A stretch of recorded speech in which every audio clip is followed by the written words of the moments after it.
इतिहास के परिप्रेक्ष्य में महावीर स्वामी को देखने की जो बात रखी गई है, आज का विषय बनाया गया है, वो परंपरा अत्यंत प्राचीन दिखाई पड़ती है। बिना किसी भूमिका के हम अपनी बात को शुरू करना चाहेंगे। हमारे समक्ष यहाँ इतिहास के लोग जानते हैं कि किसी भी चीज़ को प्रामाणिक बताने के लिए स्रोतों का होना आवश्यक है, और इतिहास के 3 स्रोत हैं: साहित्यिक, पुरातात्विक और विदेशी लेखकों के विवरण। तो विदेशी लेखकों के विवरण जो हैं वो उतने प्रामाणिक नहीं मान सकते, क्योंकि जो विदेशी बाहर से आए उन्होंने भारत के जिन भागों को भ्रमण किया उन भागों को ही सिर्फ देख पाए और उन पर ही अपना विवरण प्रस्तुत कर पाए। तो एक अधूरा सा वो कहीं ना कहीं रह जाता है। जैसे हम सब के बीच में अगर कोई वाराणसी या काशी भ्रमण करने आता है और मणिकर्णिका घाट घूमता है तो उसको शायद लगेगा कि ये श्मशानों का शहर है, या अगर कचौड़ी गली, ठठेरी गली, तमाम गलियों को घूमता है तो वो कहेगा कि गलियों का शहर है। और अगर कोई विदेशी विद्वान इधर BHU की तरफ आता है तो उसको लगेगा कि ये शिक्षा का एक बहुत बड़ा केंद्र है।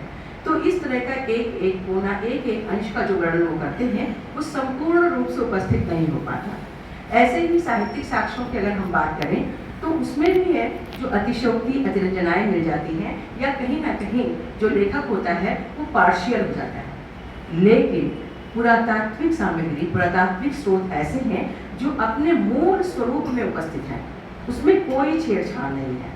उस काल में ना तो आप थे और ना हम जैसे लोग, तो जो उनकी सामग्री हमारे पास उपलब्ध है उससे प्रमाणित कोई और चीज़ नहीं हो सकता।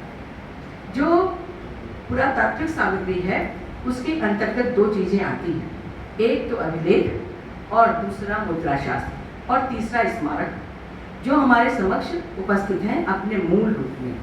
तो हमें इन बातों का ध्यान रखना होगा कि हम अगर ऐतिहासिकता को जानने की कोशिश करें किसी भी संदर्भ में, तो हमारे जो प्रामाणिक स्रोत हैं, पुरातात्विक स्रोत, उन पर हमें जाना होगा। और सबसे बड़ी बात तो अभिलेखों के संदर्भ में जाना होगा कि वो अभिलेख जो स्वयं उस जमाने के बारे में खुद ब खुद कह रहे हैं, और जो कह रहे हैं उसमें कोई छेड़छाड़ नहीं है, चाहे वो राजाओं के लेख हों या आम आदमियों के हों। तो आज हम महावीर स्वामी की बात कर रहे हैं, उनकी ऐतिहासिकता के संदर्भ की चर्चा करने जा रहे हैं। मेरा प्रयास है कि हम अभिलेखों के माध्यम से महावीर स्वामी की ऐतिहासिकता को देखें। सबसे बड़ी बात यह है कि हमारे जो आदिनाथ भगवान है, ऋषभनाथ भगवान है, उनकी जो प्रामाणिकता है वो प्रागैतिहासिक काल से स्वयं सिद्ध है, क्योंकि मोहनजोदड़ो की खुदाई से कायोत्सर्ग मुद्रा में उनकी प्रतिमाएं मिली हैं, जो ज्वलंत उदाहरण है, हमारे पास ज्वलंत प्रमाण है। तो इस तरह से जैन धर्म जिसको हम अनादिकाल से ही मानते हैं, वो कम से कम प्रागैतिहासिक काल में तो उसकी पुष्टि हो ही जाती है। वैदिक काल के संदर्भ में देखें तो वहाँ भी ये भी देखो, और वहाँ जो साहित्य उपलब्ध है उसमें इनके बारे में चर्चा मिलती है, मातृष्णा मुनि के बारे में। और जो अशोक के अभिलेख मिलते हैं उसमें निर्ग्रंथ, जो अभी सर ने बात कही, उसका भी उल्लेख आता है। लेकिन इससे जो अशोक के अभिलेख हैं वो 3री शताब्दी ईसा पूर्व से शुरू होते हैं, उसके पहले के उदाहरण नहीं मिलते। और हम सब लोग यही बात कहते हैं कि ब्राह्मी लिपि की उत्पत्ति या ब्राह्मी लिपि के जो उदाहरण हमारे सामने समक्ष उपस्थित हैं या लिखित परंपरा में जो है वो अशोक काल से, यानी कि 3rd सेंचुरी BC से उपलब्ध हैं। तो क्या हम महावीर स्वामी जी की ऐतिहासिकता को भी इस 3rd सेंचुरी BC से ही माने, या अनादिकाल से कर लेते हैं? तो जहाँ हमारे पास साहित्यिक साक्ष्य उपलब्ध हैं, क्या उन पर हम गहराई करें या उनको हम मान लें? ये एक बात उपस्थित होती है हमारे समक्ष। इसमें आप सब लोग एक ऐसे अभिलेख से परिचित हैं जिसकी चर्चा हम करने जा रहे हैं, और उसका रीअसेसमेंट हम करना चाह रहे थे। तो यहाँ थोड़ी सी PPT की प्रॉब्लम हुई, तो हम ओरिजिनल डेट्स आपको यहाँ दिखा पाते। बर्टन इंस्क्रिप्शन का नाम आप सब ने सुना है, और बर्टन इंस्क्रिप्शन के कॉन्टेक्स्ट में भी आप सब जानते हैं कि उसमें महावीर स्वामी के 84वें वर्ष का वर्णन है। ये सब बहुत ही कॉमन है और सब लोग इसको जानते हैं। लेकिन इसकी तिथि के निर्धारण में, या ये क्या सही बात है कि इसमें महावीर स्वामी का ही जिक्र किया गया है, इस पर जो हमारे इतिहासकार हैं उनमें बड़ा मतभेद है।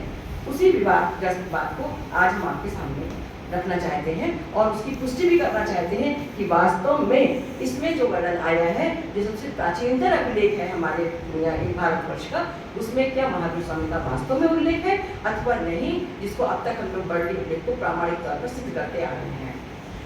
इसमें जो है 4 लाइनें। सबसे पहले तो ये अभिलेख आप सब जानते हैं कि कहाँ से मिला है, बर्डी से मिला है, और जिसका उसकी खोज जो की थी वो गौरी शंकर हीराचंद ओझा ने 1910 में किया था। और जब वो भैरव जी मंदिर का वहाँ भ्रमण कर रहे थे, घूमते हुए एक मंदिर पहुँचे और वहाँ देखा कि उस मंदिर का पुजारी एक सिलबट्टे पे उससे कुछ टबैको क्रश कर रहा था, और उसको उन्होंने पलट कर देखा तो ब्राह्मी लिपि में उसमें अभिलेख उनको मिला। ये अभिलेख जो है, इसकी भाषा को देखा, वो 8 पहलू था, हेक्सागोनल बोलते हैं उसको, तो वो 8 पहलू था और उसके कुछ भाग पर लेख घिस चुके थे और कुछ ही मिले, इसलिए इसको खंडित अभिलेख भी कहते हैं, क्योंकि पूरा संपूर्ण लेख पढ़ा नहीं जा सका। इस अभिलेख की भाषा जो है वो प्राकृत है और लिपि ब्राह्मी है, लेकिन किस काल की है यही हमें सोचना है, इस पर हमें विचार करना है। इसमें पहले तो गौरी शंकर हीराचंद ओझा ने 2 पंक्तियों का लेख पढ़ा और उसमें पढ़ा, वो उन्होंने जो पढ़ा वो बड़ी बात थी कि वीराय भगवत, एक लाइन पढ़ा, और दूसरी लाइन पढ़ी चतुरासित वस, ये 2 लाइन उन्होंने पढ़ा। उसके बाद केपी जायसवाल ने 4 लाइनें पढ़ने की कोशिश की, बहुत छोटे छोटे शब्दों में, क्योंकि वो भाग बहुत खंडित था।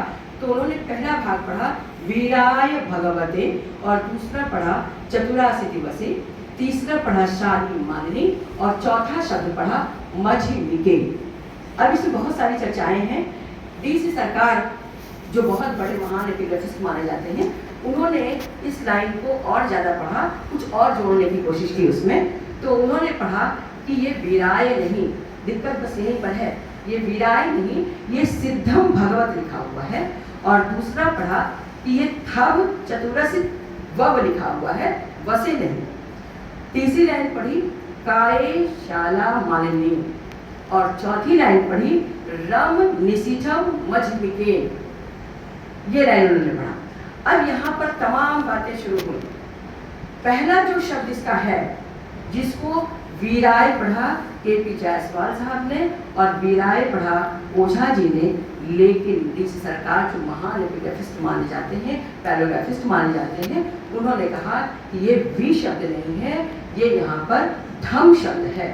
और धम से उन्होंने कहा कि ये सिद्धम लिखा हुआ है, ना कि वा लिखा हुआ है, क्योंकि जो धम शब्द लिखा हुआ है वो शब्द या वो वर्ण जब ठीक ढंग से हम देखते हैं तो वा पर उस पर बड़ी ई की मात्रा दिखाई देती है, और वो बड़ी ई की मात्रा पहले न तो कभी मिला और न बाद के कालों में किसी ब्राह्मी लिपि में वो वर्ण देखने को मिला।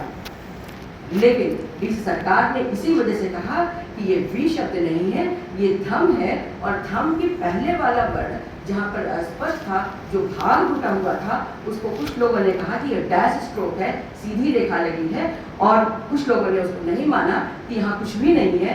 लेकिन डीसी सरकार ने कहा, उसको रेस्टोर किया और धम शब्द के आगे सी शब्द जोड़ा और कहा कि ये सिद्धम लिखा हुआ है।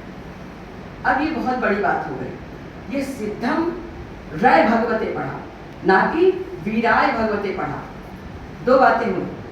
अगर वीराय भगवते पढ़ करके, जैसा कि ओझा जी ने और केपी जायसवाल साहब ने कहा कि ये वीर भगवत यानी महावीर से संबंध रखता है, महावीराय भगवते लिखा हुआ है, और चतुरासिति वसे मैंने 84वां वर्ष लिखा हुआ है, वहीं पर डीसी सरकार महोदय ने कहा कि नहीं, ये वीराय भगवते नहीं है, ये सिद्धम है। सिद्धम माने सफलता प्राप्त। और बाकी आगे पढ़ा राय भगवते, चतुरासित वसे नहीं पढ़ा, वब पढ़ा, उसको वसे की जगह वब पढ़ा। और यहाँ जब हम सिद्धम या धम शब्द की व्याख्या पर जब हम जाते हैं तो उसका लेटर राइटिंग अगर आप देखें तो बिल्कुल से डिफरेंट है, एकदम अलग है। धम शब्द वो कहीं से नहीं इसलिए दिखाई पड़ता कि सिद्धम जो है वो संस्कृत का शब्द है। ऐसा संभव नहीं हो सकता कि पूरा लेख प्राकृत में लिखा हो और एक शब्द संस्कृत में लिखा हो। जब संस्कृत में लिखा जाएगा तो पूरी भाषा संस्कृत ही होगी, ना कि प्राकृत होगी। तो एक शब्द हम संस्कृत और पूरा अभिलेख हम ले कि उसको प्राकृत में माने, यह संभव नहीं बन पाता। दूसरी चीज ये है कि जहां उन्होंने धम पढ़ा, उस धम को लिखने की परंपरा जो ब्राह्मी लिपि में है, वैसा दा में धा लगने की परंपरा नहीं दिखाई पड़ती। वो दिखाई पड़ती है हमको 1st सेंचुरी एडी में, जब कुषाणकों का काल शुरू होता है तब। तो अगर सारी ब्राह्मी लिपि के वर्ण अगर अशोक काल के हैं या मौर्यन काल के हैं या मौर्यन काल के पूर्व के हैं, तो बाद के सारे वर्ण जो हैं वो क्या उसके हो जाएंगे, एक वर्ण कुषाण काल का हो जाएगा और अगला वर्ण क्या मौर्य काल का हो जाएगा? नहीं संभव। इस दृष्टि से ना तो इसकी भाषा पूरी संस्कृत है और ना ही इसके वर्ण सारे जो